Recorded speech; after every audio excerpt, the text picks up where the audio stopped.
Bates Motel. The Bates Motel is still in business after all these years.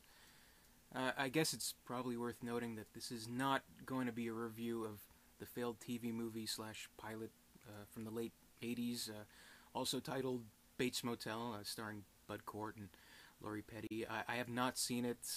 From all accounts I've heard, it's really not good, so I'll count myself lucky and have nothing to say on the subject.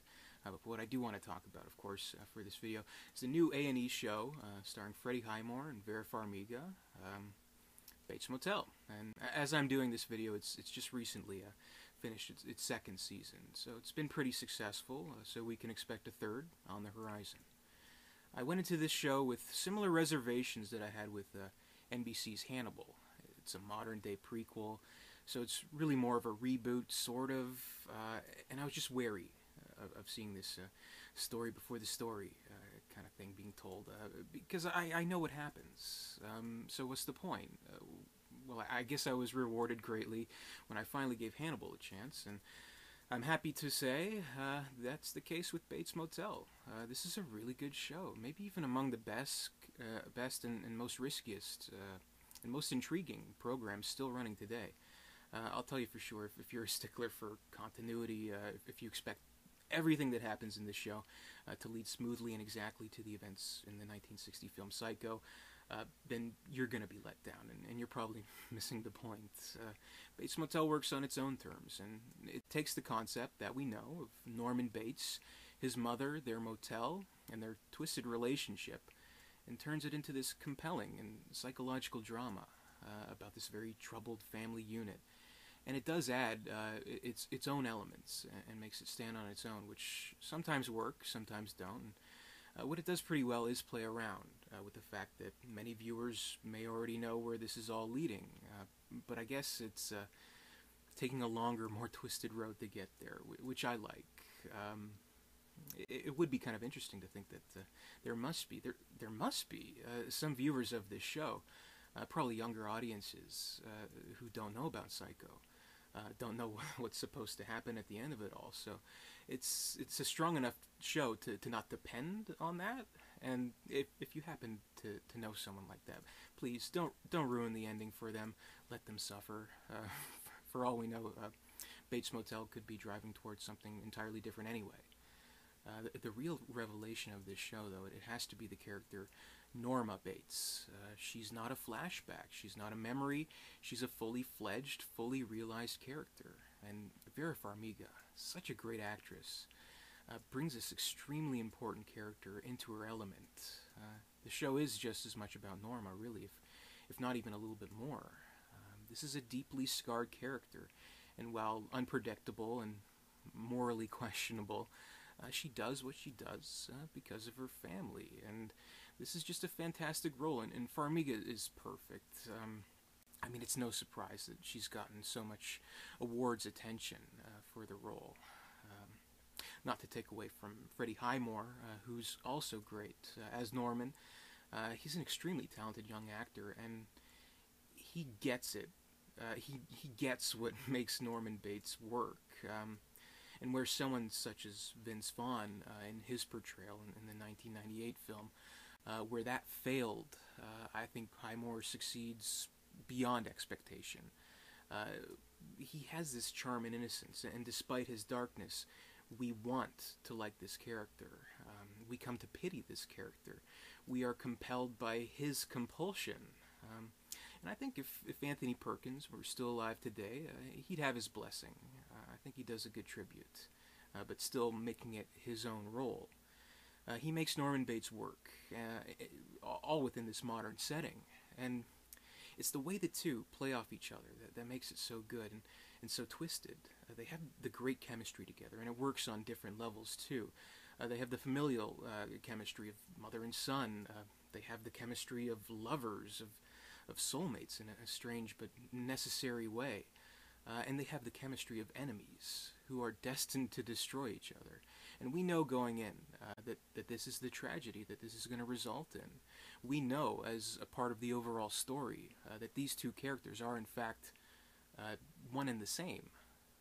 Added to this is a very strong supporting cast. There is Max Terriot playing Dylan, Norman's long-lost brother, which I know it's maybe getting into soap opera territory there, but he's such an important character and such an important part of this dysfunctional family unit.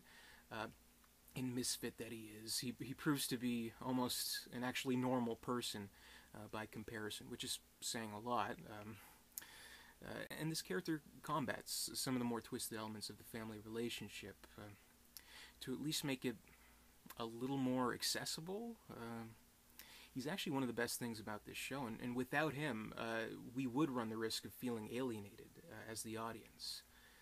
There's also the lovely and talented Olivia Cook, playing Emma, a young girl with cystic fibrosis, who's Norman's friend and sort of a love interest, and it almost becomes like a will they or won't they kind of thing. And I think we want so badly for Norman to find a normal kind of relationship that becomes all the more maddening as he drifts away from that and descends deeper and deeper into his own madness, and seemingly more and more with each episode. Nestor Carbonell, he's great in his role as Sheriff Romero. Still at this point a character that we're not sure if we can trust, but who basically secretly runs everything and is a very strong and intimidating character. That I think he represents well the fear and mistrust of cops that was so well established and so memorable from the Hitchcock film. Maybe one thing I'm a little iffy on is the whole plot element of the drug wars, the corrupted small town, the battles for turf, and that kind of stuff. Which, don't get me wrong, I think it works well. And I understand that maybe they needed to add just a little something else into this show, like make it a little more mainstream, because obviously that kind of stuff has worked before with shows like Breaking Bad, Weeds, etc. And if the show was 100% this, devoted to the darker elements kind of thing, then maybe it would be just a little too much. But it's almost like the producers over in A&E or something, they had this meeting. One was like, well, we have this show. It's this script about a small town, marijuana growing operation, drug lord conflicts, police, all that kind of stuff. Needs a little something more. The other guy's like, oh, well, hey, we have this script for a prequel to Psycho, but it's pretty heavy on the dark psychology. Needs something to even it out. And they're both like, hey, let's put them together. So it kind of feels like that, sort of. So at times it almost does feel like two different shows, aiming for two different things, which, the last thing I want to see is this show about Norman Bates, his story being consumed by the whole drug dealing part of the story and becomes something it's not supposed to be. But so far so good. For the most part, my complaints are tiny, and I think they've discovered the proper balance. With some great acting and writing that provides enough reverence for the original material to keep Psycho enthusiasts satisfied, and enough of a modern edge to draw in the uninitiated, Bates Motel, 2 seasons in so far, has proven to be a show well worth watching. It's compelling, it's highly addictive. When I first watched it, decided to finally get into it, season 1 was out, and in like 2 days I got through season 1. It's just very entertaining. It has twists, it has suspense, has some very dark elements and complex psychological elements that keep it in very good company with the original material. Audiences first met Norman Bates in 1960. Here we are, 2014, and the Psycho legacy is alive and thriving. I guess there's just something about this character and about this story that audiences respond to. Something about troubled family relationships, of darkness, of fears, and of madness itself that we all find compelling. Which makes sense because I guess we all go a little mad sometimes. I can't wait for season 3. So that's my review of Bates Motel. Great show, really enjoy it. Again, I can't wait till season 3 comes out to see what happens next. They left sort of on a cliffhanger with the last one. And this will be my final video in my Psycho series review, the 7th video, 7th review. Just a rich,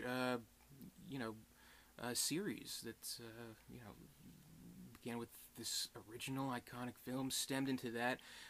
It's been continued in sequels. It's been remade. Here it is as a TV show now. So this whole story of Norman Bates, the Bates Motel, it's just been kept alive all this time, and that's very interesting. So I think there is something that, as I mentioned, the audiences are just drawn to.